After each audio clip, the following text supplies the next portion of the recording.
Olá, eu sou o José Antônio Conte e a partir de agora apresento aqui no seu canal legislativo mais uma Assembleia Entrevista.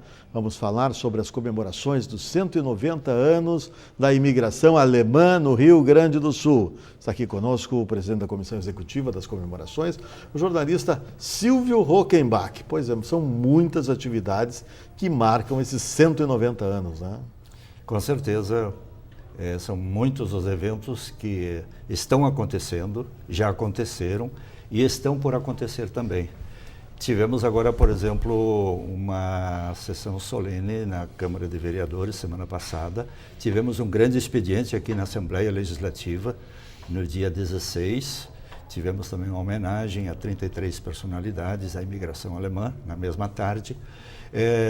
Tivemos agora em São Leopoldo vários atos, por exemplo, o acendimento do fogo simbólico, da Pira, ali no Monumento ao Imigrante, que foi inaugurado nos 100 anos da imigração alemã, em 1924, na Praça do Imigrante, que passou a chamar-se assim, Praça do Imigrante. Tivemos no domingo e no próprio sábado também, tivemos uma apresentação da OSPER, no Santuário Padre Arroz, uma igreja belíssima ali, super lotada, foi muito bonita. E no domingo tivemos também em São Leopoldo uma comemoração com inauguração de um selo comemorativo, mais a apresentação de uma orquestra e do Renato Borghetti também. Tivemos no dia 18 ainda para relembrar a passagem dos primeiros imigrantes por Porto Alegre, no dia 18 de julho. 7 dias Foi antes 18 de julho. Foi dia 18 de julho que eles chegaram aqui em Porto Alegre, foram recepcionados na época, eram 39 imigrantes alemães. Então, de uns 8 anos para cá, nós instituímos, a nossa comissão já existe trabalhando desde os 180 anos, né? Então resolvemos instituir uma premiação distinção alemã. E desde então, nesse dia consagrado à chegada dos primeiros imigrantes a Porto Alegre, passagem por Porto Alegre, via Lagoa dos Patos, Rio dos Sinos até São Leopoldo. Então, dia 18 de julho é sempre consagrado a premiação distinção alemã no Centro Cultural 25 de julho. Tivemos um salão repleto de convidados neste ano, a empolgação neste ano está maior. O 25 de julho é um clube fechado para alemães, não é fechado, é bem aberto. Não, é bem aberto. Mas ele é um circuito, né, interno. Ali é o centro cultural, digamos, da colônia alemã de Porto Alegre. Além de termos outros clubes, por exemplo, a Sojipa, o Grêmio Náutico União, praticamente todos os grandes clubes aqui em Porto Alegre foram fundados por alemães, todos eles praticamente foram fundados por alemães. Isso numa época... A Sojipa, por exemplo, Sociedade de Ginástica Porto Alegre, foi fundada em 1866 ou 64, não lembro bem mais. Pois, se não, mas que coincidência boa, né? A Copa do Mundo ganha no Brasil, nas comemorações dos 190 anos da imigração alemã no Rio Grande do Sul. Você marcou ainda mais, né? Nos dar uma força muito grande. Agora um detalhe. Diz que a agenda, o calendário não estava muito bom, né? Aí deu uma melhorada com a presença da seleção. Uma enorme, foi muito bom. Eu até digo, os ventos estão tão favoráveis que se eu fosse industrial, eu colocaria uma fábrica de moinhos de vento, ou algo parecido, de energia eólica para aproveitar esses ventos favoráveis. Com tecnologia alemã. Curiosamente, lá na Alemanha, eles pouco sabem sobre a nossa imigração alemã. Poucos sabem, mas esse trabalho nós estamos realizando, nós queremos ver se para o ano 2000 nós conseguimos trazer tanto o presidente da Alemanha como também o primeiro ou a primeira-ministra que estiverem no comando lá na Alemanha nos 200 anos. Nos 200 anos, né? Que vai ser em 2024. Começou em 1824, então em 2024 vai ser o ano do bicentenário da imigração alemã. Pois é, e a gente que tem essa convivência, italianos, alemães principalmente, no que difere a colonização alemã da colonização italiana, por exemplo?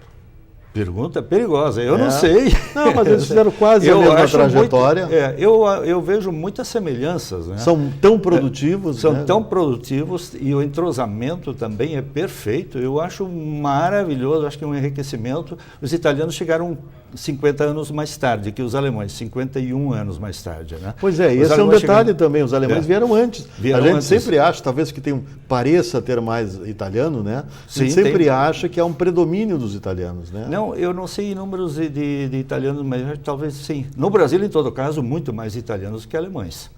No conjunto, né? No conjunto, porque foram muitos para São Paulo. Para São Paulo, alemães também foram para São Paulo, mas muito mais italianos que aquela novela Terra Nostra, por exemplo, revelou aqui, na época, dramas do estabelecimento deles. A situação aqui foi muito melhor do que lá, porque os que vieram para cá, eles se tornaram pequenos proprietários, minifundiários, eu diria hoje em dia, né?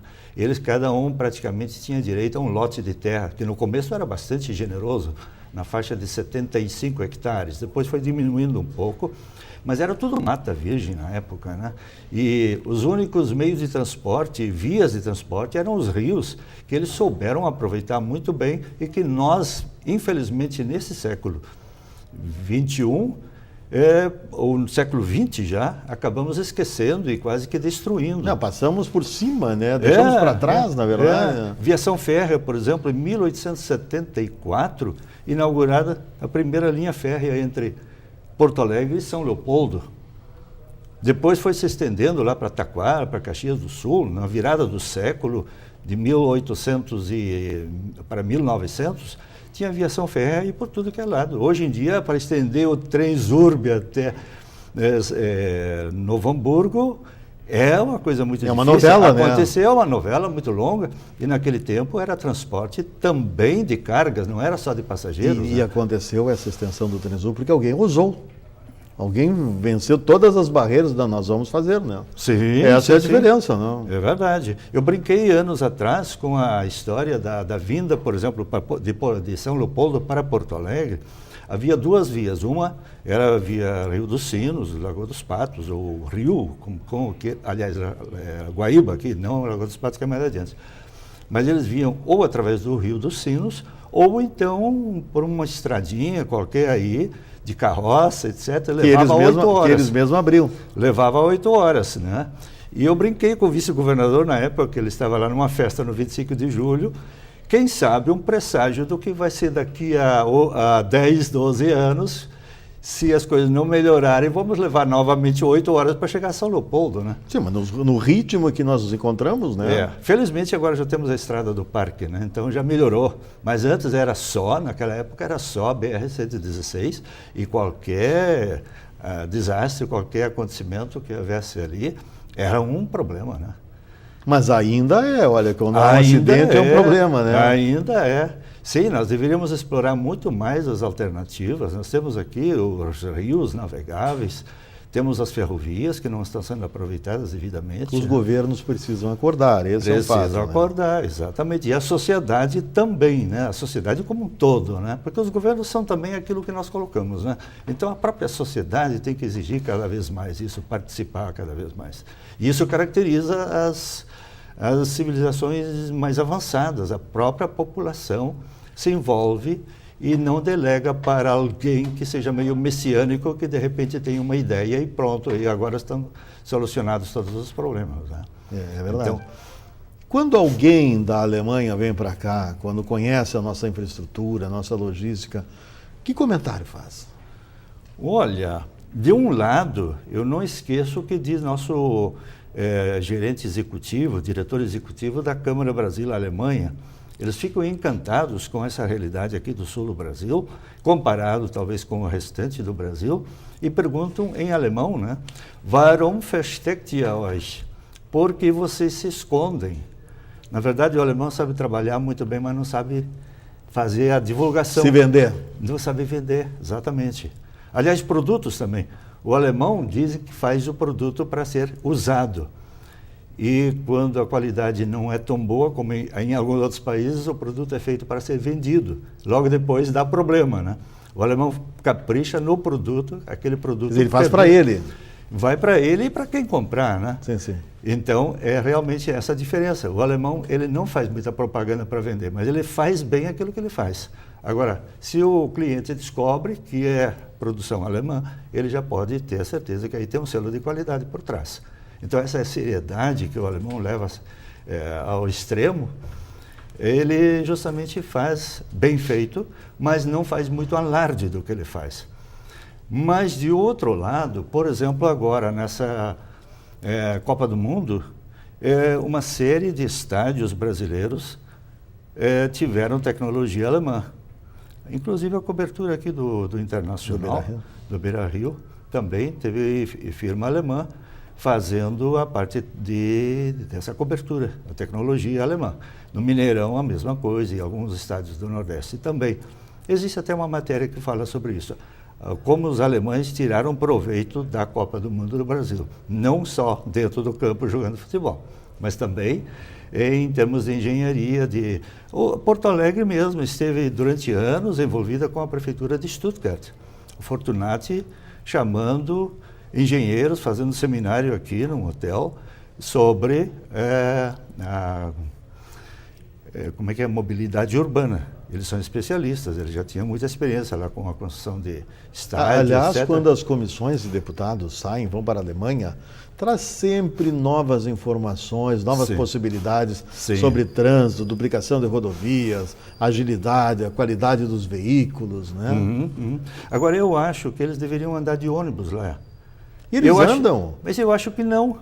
Não? Porque quando eu cheguei lá na Alemanha, em 1970, eu entrava num ônibus, você encontrava todo o mapa do ônibus com as diversas paradas, estações, com as respectivas conexões, tudo no mapa. Aqui me aconteceu uma vez entrar num ônibus e eu pensei que ia pegar um ônibus para o centro e enfiou-se um outro ônibus aí. E eu peguei esse ônibus que chegou, eu pensando que vinha para o centro. Aí ele fez a volta, foi ali na Plínio Brasil Milano, ele fez a volta, entrou na Perimetral e foi em direção à PUC, né? Primeira coisa, que ônibus que eu peguei? Não se sabe. Ali dentro era uma caixa preta, não tinha absolutamente nada de nada. Pois é, por que é tão difícil colocar o mapa? Eu me pergunto, eu não sei, eu não entendo. Na parada de ônibus, por que é tão difícil? Pois é, ter o plano de viagens, chega a tal hora, sai a tal hora.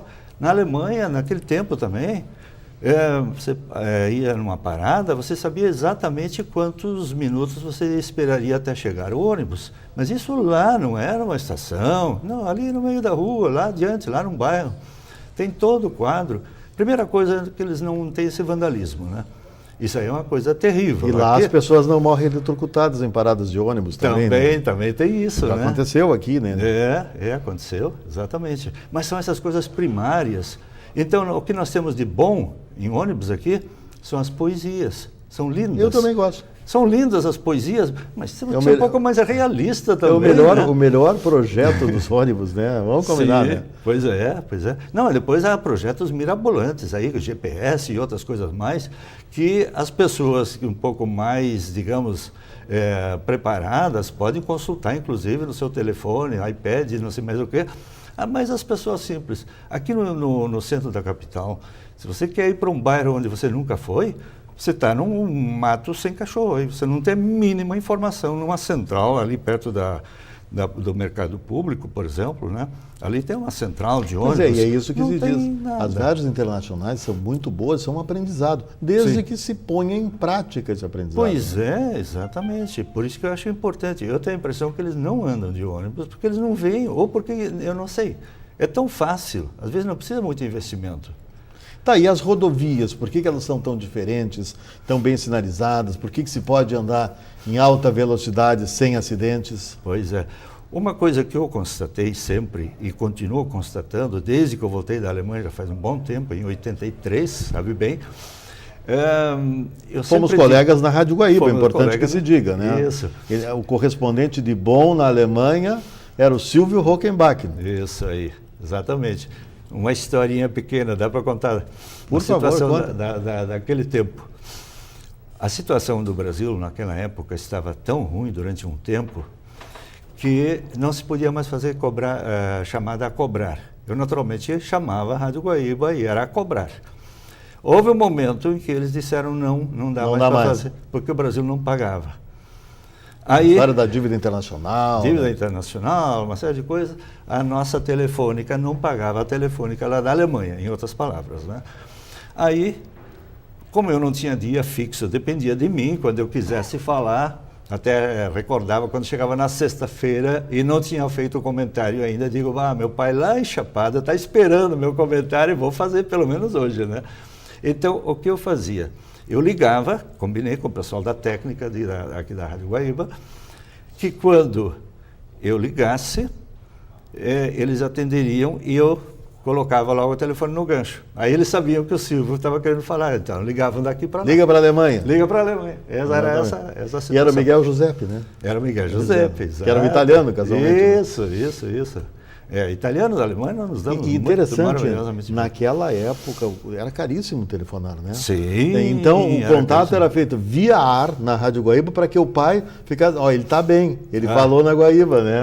Sim. Não, a comunicação, houve aqueles programas todos de praia também, naquele tempo, né? Era uma coisa fantástica, né? Havia programas de meia hora ou de hora inteira em que a Rádio de Porto Alegre chamava e fazia a ligação entre o interior e as praias, né? Só para a gente dar uma ideia, qual é a grande obra rodoviária, qual é a grande estrada que tem na Alemanha que nós poderemos imitar, copiar, trazer para cá? Grande obra, acho que as Autobahn, né? São aquelas estradas federais fantásticas, né? Pelo menos que uma delas. Na França elas são alternativas e são pagas, pedagiadas. Mas na Alemanha não. Na Alemanha elas são livres para todo mundo. Elas são pagas, elas são construídas com o dinheiro do contribuinte e pronto. Então elas são liberadas. Houve uma época em que se discutiu e se introduzia um pedágio para caminhões pesados que vinham do exterior, lá na Alemanha. Mas fora isso, para o cidadão comum e sem limite de velocidade, né? Aí, eu já andei lá na Alemanha 200 por hora, né? Mas isso lá de madrugada, entre Colônia e Bonn, dizem que foi a primeira estrada construída no tempo do Hitler, né? Foi a primeira estrada. Ela estava super iluminada, a estrada totalmente livre, sem nenhum, praticamente, carro andando, e um colega meu que tinha comprado um Mercedes, ele queria trazer esse Mercedes para o Brasil, e nós voltando de uma festinha, que eu já tinha combinado, eu não Vamos tomei. testar. Então, testamos o carro. Era o famoso racha, né? Não, mas não chegou a ser coisa nenhuma, né? Normal lá na Alemanha, né? Aí, a 200 por hora, a sensação que a gente tinha que estava num Fusca de 60, 70 por hora, estabilidade total. E com o carro meu, uma vez eu andei a 180 com trânsito para valer. A minha velocidade de cruzeiro na Alemanha era 140, 145 km por hora. Mas aí passavam outros carros. Mas de vez em quando tem um acidente ou outro, né? De vez em quando, principalmente quando alguém derrapa ou tem um problema da neve ou qualquer coisa, aí às vezes existem aquelas carambolagens que chamam, né? Aí engavetamentos, isso aí é terrível. Acontece de vez em quando, né? Mas muito raro. Há muita disciplina e também a engenharia. O segredo é muito esse, a disciplina, né? Mas o que a gente percebeu na Copa do Mundo é que o alemão mudou. Ele é um povo alegre agora. Ele nem sempre foi alegre, né? Eles sempre carregaram muita vergonha dessa história do Hitler, né? Sim, isso aí levou tempo. Isso aí foi uma coisa que eles foram construindo aos poucos, né? O grande momento, digamos assim, dessa reconciliação, porque o inimigo vizinho também era a França. E eram inimigos de morte, jurados de morte e se matando mesmo, né? E isso aí acabou praticamente a partir de um acordo assinado, acordo de amizade franco-germânica, assinado em 1963 por Konrad Adenauer e Charles de Gaulle. Então, o que era inimigo, a partir daí se tornou parceiro. Em todas as esferas governamentais, eles se tornaram amigos, povos amigos, parceiros. E criaram uma coisa fantástica, que foi o intercâmbio de jovens. Eles levaram franceses para a Alemanha para conhecer o inimigo, convivenciar com o inimigo, e vice-versa. Os alemães foram para a França para conhecerem também o inimigo e conviverem lá com ele. Em 50 anos, foram 8 milhões de jovens que foram envolvidos nesse programa, e continua até hoje. É um tratado de amizade franco-germânica. Agora, a Alemanha, assim mesmo, durante muito tempo, eles reprimiram essa questão da guerra. Era uma coisa muito pesada, né? Quando passou o filme O Holocausto na Alemanha, foi quase que uma convulsão social. Porque até ali eles sempre tinham ouvido falar em números, 6 milhões, aquela coisa, né? Mas aí, de repente, esse Holocausto trouxe o drama de uma família. Mudou totalmente. Aí provocou muitas discussões, edições extras de revistas. Foi uma coisa impressionante. Passaram de novo na televisão, mas ali com historiadores... Chegou a reabrir a ferida, não? Oi? Chegou a reabrir a ferida? Olha, eu acho que sim, mas eu acho que começou a melhorar. Não ficou mais tão reprimido isso aí. Eles começaram a botar para fora. Isso é muito importante psicologicamente. E depois teve a queda do muro, né? Depois da queda do muro foi um outro momento muito importante, 1889, depois 90, a reunificação da Alemanha. Tudo isso foi muito importante. Agora, nesses termos de um país mais alegre, descontraído, isso aí foi tudo planejado para a Copa do Mundo de 2006. Eu acompanhei isso muito de perto aqui no consulado da Alemanha, que eu trabalhei lá como assessor de imprensa. Naquela época, em 2000 mais ou menos, eles começaram a falar que vamos apresentar à Alemanha uma Copa entre amigos. Foi nesse aspecto que a Alemanha se preparou. E eles inventaram as fanfests, né? Foi uma coisa fantástica. Foram criadas lá? Foram criadas lá. Assim como nós temos o caminho do golo aqui, essa é uma novidade nossa, criação nossa daqui de Porto Alegre. Mas lá na Alemanha foi as fanfestas. Antes não havia. E aquelas festas assim, ruidosas, com milhares... Como o alemão gosta, né? Com bastante cerveja. Isso. O alemão tem regiões da Alemanha que são conhecidas assim por uma alegria maior, digamos, expansividade maior, né? Que é a região do Reno. E aqui não vale? Olha o Festival do Chopp aqui de Feliz. Né? Sim. Os festivais de Nova Petrópolis, né? Exato. Né? E lá, justamente nessa região, de onde veio a imigração alemã, não propriamente o Hunsrück, muita gente veio do Hunsrück, né? Que era uma região mais de interior, mas regiões urbanas como Colônia, Mainz, Düsseldorf, são cidades assim de um extravasamento popular, principalmente no carnaval, uma coisa fantástica. Quando eu voltei, eu fiquei decepcionado com o carnaval daqui de Porto Alegre, né? Que não acontecia nada, nas lojas fica tudo igual. Lá na Alemanha, para começar... mas nós estamos com falta de gestão pública, né? Bom, daqui a pouco, o Natal, por exemplo, passa desapercebido, não tem um enfeite. Já, é verdade. Não tem um pinheirinho, não tem nada, né? E lá na Alemanha isso é tudo vivenciado longamente, né? Tem aquelas feirinhas de Natal, tudo que é praça, coisa belíssima, né? Aquilo já faz parte da tradição e aquilo é vivenciado durante semanas antes do Natal, né? E aqui simplesmente não acontecia nada. Nas lojas lá na Alemanha, é uma coisa impressionante como as lojas entram no clima, isso vários dias antes do Carnaval e durante o Carnaval mesmo. Em Colônia, a cidade é entregue aos carnavalescos no dia 11 de novembro, que é 11 do 11, às 11 horas e 11 minutos. Aí os carnavalescos, o prefeito entrega a cidade para uma festa que vai acontecer lá adiante, em fevereiro, março. Não é como aqui que entrega a chave para o Rei Momo no dia, né? Pois é, exatamente. Não, é muito. Bom, muitos festejos, os festejos se encerram no final do ano. Sim. Qual é o ponto alto daqui para frente das comemorações dos 190 anos da imigração? Eu diria que temos vários pontos altos ainda. Vamos ter, o próximo ponto alto vai ser a Expo Inter.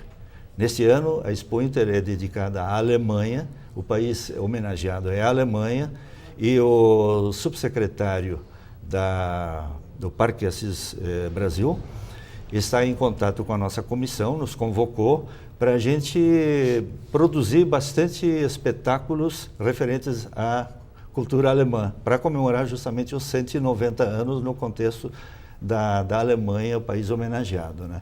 A Alemanha é o país homenageado por causa da imigração alemã, por causa dos 190 anos. E nós estamos agora fazendo um apelo às prefeituras para que entrem em contato com a organização, com o próprio Parque de Exposições, para que se apresentem com as suas... Ofereça os seus produtos. Os seus produtos e as suas atrações culturais. Depois teremos as Oktoberfestas, que nós queremos prestigiar bastante, e elas prestigiam, elas já ao natural fazem isso, né?